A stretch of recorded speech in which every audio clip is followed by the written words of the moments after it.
छत्तीसगढ़ की मरवाही सीट पर जो उपचुनाव हो रहा है उसके लिए अब चुनावी शोर थम चुका है। आज शाम 6 बजे ये शोर थम गया क्योंकि अब से ठीक 2 दिन बाद 3 नवंबर को उपचुनाव की वोटिंग होना है मरवाही सीट पर। अब प्रत्याशियों के पास बहुत कम वक्त बचा है। प्रत्याशी अब सिर्फ डोर टू डोर जाकर अपने प्रचार कर सकेंगे, प्रत्याशी मुखातिब हो सकेंगे वोटरों से। बता दें आपको, डॉक्टर के ध्रुव एक तरफ हैं तो दूसरी तरफ गंभीर सिंह के बीच यहां सीधा मुकाबला है। हालांकि जेसीसी पहले ही अलग हो चुकी है, पहले यहां त्रिकोणीय मुकाबला था, लेकिन अब जेसीसी ने अपना समर्थन बीजेपी को देने का ऐलान किया है। छत्तीसगढ़ की मरवाही सीट पर यह उपचुनाव होना है। बता दें, अजित जोगी के निधन के बाद यह सीट खाली हो गई थी, रिक्त हो गई थी, जिसके बाद यहां उपचुनाव हो रहा है। हालांकि जाति प्रमाण पत्र मामले में जेसीसी सुप्रीमो अमित जोगी की हम बात करें, वो पहले प्रमुख दावेदार थे, लेकिन अब यहां सिर्फ कांग्रेस और बीजेपी के बीच मुकाबला है।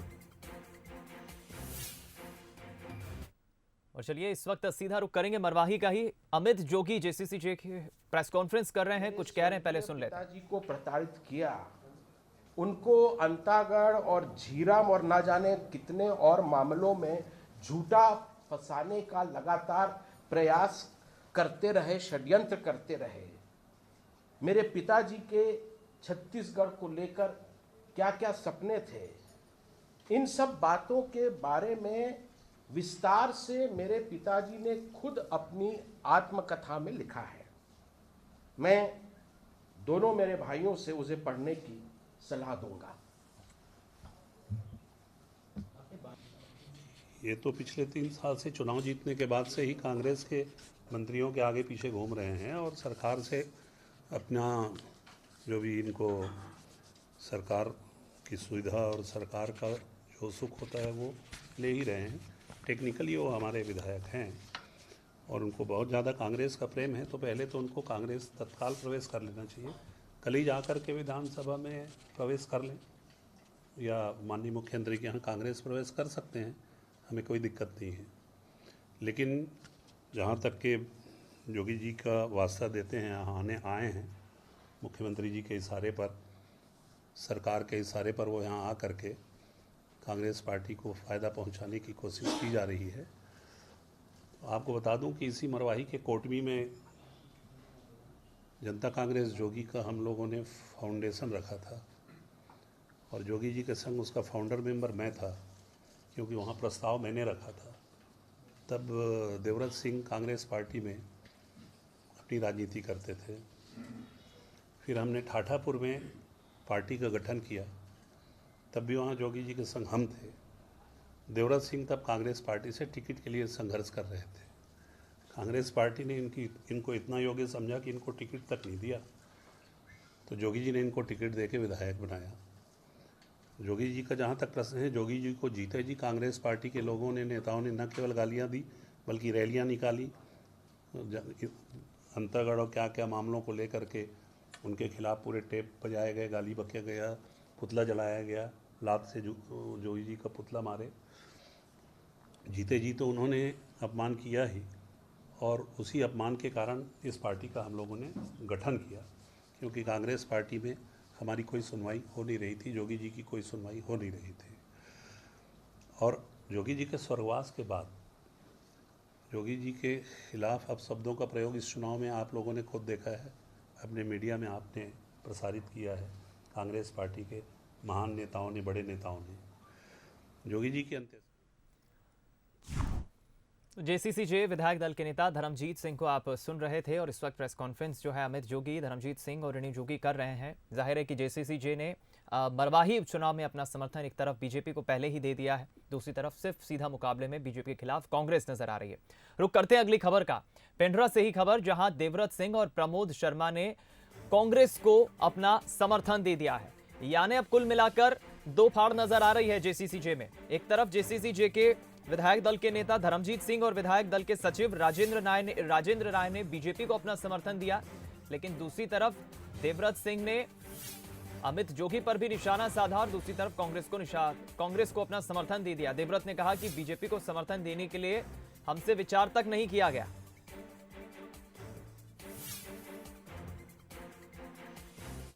मरवाही उपचुनाव अब क्लाइमेक्स पर है। ऐसे वक्त में अजीत जोगी की पार्टी सीधे सीधे दो फाड़ हो गई है। 5 विधायक चुन करके आए थे, उनमें से अजीत जोगी नहीं रहे, 4 विधायक बचे हैं। 2 ने भाजपा को समर्थन दिया है और 2 कांग्रेस को समर्थन दिया है। देवव्रत जी अपनी सारी बात कह चुके हैं। देवव्रत जी, कांग्रेस को समर्थन देने के पीछे मूल वजह क्या है? देखिए, हम लोग तो बिल्कुल शांत बैठे हुए थे जब ये पता चला कि अमित जोगी जी ने और धर्मजीत सिंह जी ने भारतीय जनता पार्टी को समर्थन दिया है, तो हम लोगों को बहुत दुखी भी हुए और ऐसा लगा कि अजीत जोगी जी ने जिस विचारधारा के विरोध में पूरे 34 वर्ष तक राजनीति की और जिस पार्टी भारतीय जनता पार्टी ने लगातार अजीत जोगी जी को बदनाम भी किया और उसके साथ साथ नकली आदिवासी वाला जिस पर अभी अपमान और सम्मान और न्याय की बात हो रही है, ये नारा कहाँ से आया? ये भारतीय जनता पार्टी ने नकली आदिवासी को कहा और हर चुनाव में नकली आदिवासी जोगी जी को बोलकर वो चुनाव जीतते रहे। तो तब न्याय और सम्मान की बात क्यों नहीं हुई? और आज इस चुनाव में जब स्पष्ट रूप से अजीत जोगी जी की मृत्यु के उपरांत चुनाव हो रहा है और ठीक है, जनता कांग्रेस छत्तीसगढ़ से प्रत्याशी होता तो हम लोग उनके लिए आके लगते, नहीं है तो 2 ही लोग सामने हैं, कांग्रेस और भारतीय जनता पार्टी। तो या तो हम मैदान से बाहर रहें, किसी को समर्थन न दें, शांत रहें और जो हो वो हो, न्यायालय की लड़ाई लड़ते रहें। लेकिन जब भारतीय जनता पार्टी को समर्थन देने की बात आई तो ये कतई बर्दाश्त हम लोग नहीं करेंगे कि जिस विचारधारा को अजीत जोगी जी ने मजबूती से जिसका लड़ाई लड़ी है, अल्पसंख्यकों की लड़ाई, आदिवासियों की लड़ाई, सतनामी समाज के भाइयों की लड़ाई, गरीबों की लड़ाई, जो भारतीय जनता पार्टी की लड़ाई उसको अजीत जोगी ने लड़ा, उस लड़ाई को कैसे उसके मरने के बाद भारतीय जनता पार्टी के समर्थन में कर सके, संभव ही नहीं है। प्रमोद शर्मा जी हमारे साथ है। प्रमोद जी, ये बताइए कि अमित जोगी ने जब ये फैसला लिया, रेणु जोगी ने ये फैसला किया, धर्मजीत ने उसका ऐलान किया, जो आपके विधायक दल के नेता हैं, आप लोगों ने उनसे बातचीत की कि आगे फैसला करने से पहले हमसे क्यों नहीं पूछा? यही सबसे बड़ा दुख का कारण है कि हम लोग की सिर्फ न विधायक कोर कमेटी की बैठक और विधायक दल का बैठक सिर्फ कागज और मीडिया बस में होता है। ऐसा कोई बैठक नहीं हुआ, ना कोई फ़ोन किया, ना कोई राय लिए। बस इसी बात का दुख है कि कांग्रेस पार्टी का विधायक दल का बैठक होता है, भारतीय जनता पार्टी का विधायक दल का बैठक होता है, यहाँ अपने मन से कुछ भी डिसीजन लेकर थोप दिए, किसी प्रकार की कोई चर्चा नहीं हुई है।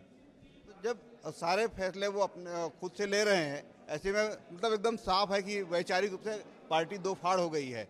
आप लोग पार्टी छोड़ने के लिए साहस दिखाएंगे कि विधानसभा की सदस्यता से इस्तीफा दें? देखिए, हम लोग तो अमित जोगी जी का अनुकरण करेंगे। 2016 में उन्होंने पार्टी बनाई, 2018 तक इस्तीफा नहीं दिए, तो हम लोग क्यों इस्तीफा देंगे? उन्होंने मुझसे इस्तीफा जरूर मांगा। मैंने अमित जी का बयान देखा तो वो कह रहे थे कि वो कांग्रेस इस्तीफा दे के कांग्रेस टिकट पर चुनाव लड़ ले। तो मुझे लगता है कि जनता ने हमें जिताया है चुनाव, और जनता के वोटों से हम लोग जीते हैं। अजीत जोगी जी का आशीर्वाद था, तो जब जनता ने 5 साल जिताया तो 5 साल तक काम करेंगे।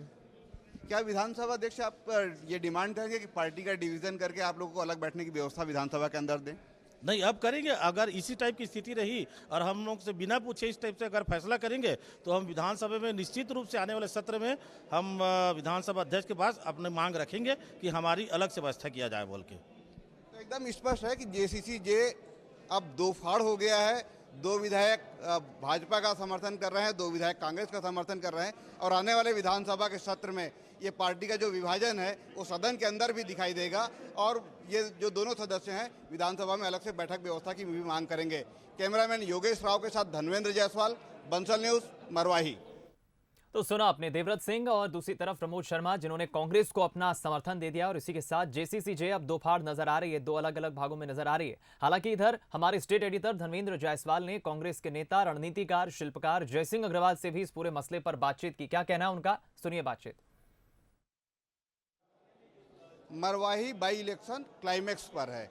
इस उपचुनाव के कांग्रेस के शिल्पकार, कांग्रेस के रणनीतिकार जयसिंह अग्रवाल जी हैं, जो इस जिले के प्रभारी मंत्री भी हैं। अब जब चुनाव प्रचार का वक्त थम गया, इसके बाद उन्होंने जेसीसी जे को 2 फाड़ करते हुए 2 विधायकों को अपने समर्थन में खड़े किया है। ये रणनीति किस तरह से आपने बनाई थी, एकदम क्लाइमेक्स पर आपने पार्टी को 2 फाड़ कर दिया जो आपके विरोध में थी? देखिए, पार्टी तो 2 फाड़ नहीं, कई फाड़ हो चुकी है, और उस पार्टी का सफाया हो चुका है। या पार्टी नाम की चीज़ बची नहीं है। और जो अमित जोगी जी जो भारतीय जनता पार्टी को समर्थन दिए, उनका धरातल यहाँ खत्म हो चुका है। किसी प्रकार से कार्यकर्ता उनके साथ नहीं है। 99% कार्यकर्ता और पदाधिकारी कांग्रेस प्रवेश पहले ही कर चुके हैं, वो बहुत लेट समर्थन किए हैं। और रही बात 2 विधायकों की, तो 4 विधायकों में ये दोनों विधायक कांग्रेस पार्टी को समर्थन करने आए हैं, कांग्रेस पार्टी में शामिल भी होना चाहते हैं, इनकी अपनी घोषणा है। इसके साथ साथ ये तो वैधानिक अड़चने हैं, वैधानिक अड़चने जब दूर होंगी तो उसके बाद निश्चित तौर पे हम इनका स्वागत कर सकते हैं। मरवाही उपचुनाव में इस आखिरी कड़ी में जो घटनाक्रम हुआ है, 2 विधायक आपके साथ आए, 2 विधायक उधर गए, कितना नफा नुकसान किसको? देखिए, मुझे लगता है कि वहाँ जो परिस्थिति है अभी भारतीय जनता पार्टी की, वो काफ़ी वीक है और उनके समर्थन करने से उनको कोई लाभ मिलने वाला नहीं है। और ये जो दोनों विधायक हैं, इन्होंने निशर्त जो समर्थन दिया हमारी पार्टी को, तो इसका नुकसान तो नहीं होगा, कुछ न कुछ लाभ जरूर होगा, लेकिन उनको नुकसान होगा, ये तय है। जयसिंह अग्रवाल वो नेता हैं जो हर विधानसभा चुनाव से पहले ये बताते हैं कि मैं इतने हजार वोटों से जीतने वाला हूँ, लगभग नतीजे वही आते हैं। आपने ये पूरा चुनाव लड़ा है, क्या आकलन है आपका? देखिए, मैं आकलन आपको वोटिंग परसों है, कल शाम को बताऊंगा। चलिए, कल शाम तक का हम इंतजार करेंगे, लेकिन अब तक जयसिंह अग्रवाल जी का ये दावा है कि कांग्रेस बेहतर स्थिति में है, चुनाव जीत रही है और जेसीसी जे के 2 विधायकों के उनके साथ आने से उनको मजबूती ही मिली है। कैमरामैन योगेश राव के साथ धनवेंद्र जायसवाल, बंसल न्यूज, मरवाही। चलिए, कांग्रेस के नेता जयसिंह अग्रवाल को आप सुन रहे थे, जीत को लेकर आश्वस्त नजर आ रहे हैं, लेकिन जब हमारे स्टेट एडिटर ने उनसे पूछा कि क्या वोटों का आप देखते हैं अंतर, कितने वोटों से जीतेगी पार्टी, तो वो कह रहे हैं कि इंतजार करिए साहब, कल शाम तक मैं आपको इसका जवाब देता हूं। फिलहाल हम रुक करेंगे, स्टेट एडिटर हमारे साथ धनवेंद्र जायसवाल जी इस वक्त खुद फोन लाइन पर जुड़ गए। धनवेंद्र जी, हम देख रहे हैं कि नित्य नए ट्विस्ट एंड टर्न मरवाही उपचुनाव को लेकर हर दिन हर पल नए नए समीकरण बनते बिगड़ते नजर आ रहे हैं। अब तो जेसीसी कुल मिलाकर 2 अलग अलग भागों में बटी नजर आ रही है। 2 विधायक जो हैं, 2 नेता जेसीसी के अब कांग्रेस को अपना समर्थन दे रहे हैं। किस तरह के आप देख रहे हैं गणित? दीपक, इस बात को हमने कल ही स्पष्ट कर दिया था कि जेसीसी जे विधायक दल में 2 फाड़ हो गया। ये बात हमने कल बहुत स्पष्ट तौर पर कह दी थी, बल्कि कल नहीं, हम 2 दिन पहले इस बात को कह रहे थे। कल इस बात का खुलासा हो चुका था, आज इसका औपचारिक ऐलान होना बाकी रह गया था। आज खैरागढ़ से चल करके देवव्रत सिंह और बड़ौदा बाजार से चल करके प्रमोद शर्मा गौरेला पहुंचते हैं, मंत्री जयसिंह अग्रवाल के साथ प्रेस कॉन्फ्रेंस करते हैं और वही पुरानी बात करते हैं कि हमने कांग्रेस को समर्थन देने का फैसला किया। जो बातें वो 2 दिनों से सोशल मीडिया के जरिए कहना चाहते थे, आज उन्होंने औपचारिक तौर पर ये बात कह दी। हमने इस बात को पहले ही कह दिया था कि पार्टी का विभाजन हो चुका है, केवल तकनीकी आधार।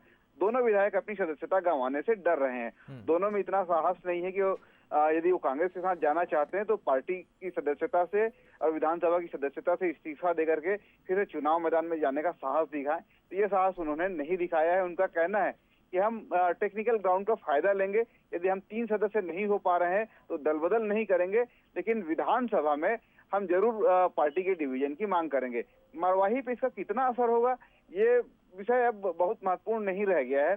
इस तरीके से मरवाही की जनता पार्टी को लेकर के बहुत पॉजिटिव नहीं है। उनका जो जुड़ाव है वो जोगी परिवार से जुड़ाव है। तो मरवाही के मतदाताओं के से जो अपील जोगी परिवार कर रहा है, उसका असर मरवाही की जनता पर होगा।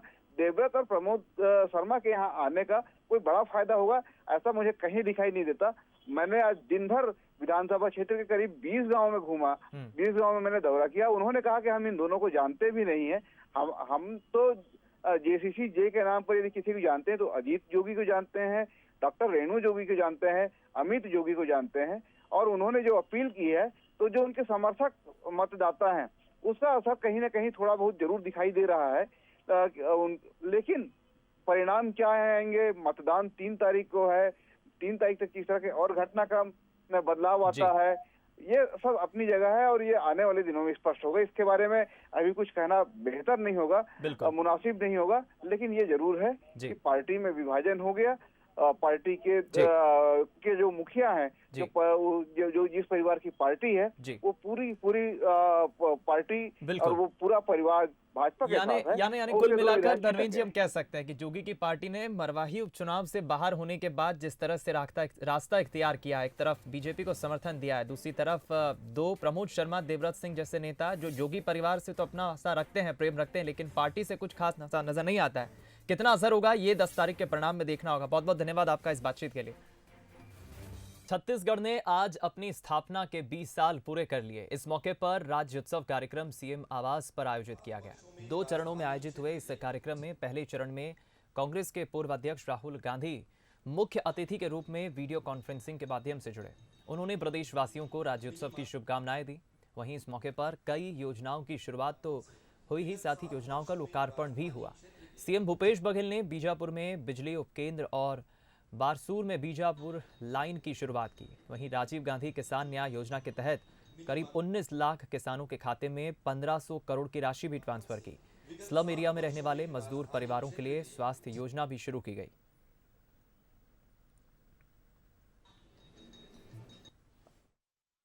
किसानों के खाते में राशि अंतरण की शुरुआत हो चुकी है और दूसरा Swaminath Atmanand school medium school भी शुभारंभ किया जा रहा है। और उसी प्रकार से मुख्यमंत्री शहरी स्लम स्वास्थ्य योजना, जो हमारे मजदूर सुबह से लेके दिन भर मजदूरी करने जाते हैं और कभी बीमार पड़ जाते हैं तो हॉस्पिटल में लंबी लंबी लाइन लगानी पड़ती है। कुछ छोटे मोटे जो बीमारियां होती है और बाद में बड़ा हो जाता है, तो ऐसे में जो प्राथमिक उपचार के लिए सुबह और शाम को हमारे मजदूर घर निकलने से पहले और घर आने के तत्काल बाद उनको ये स्वास्थ्य सुविधाएं उपलब्ध होगी।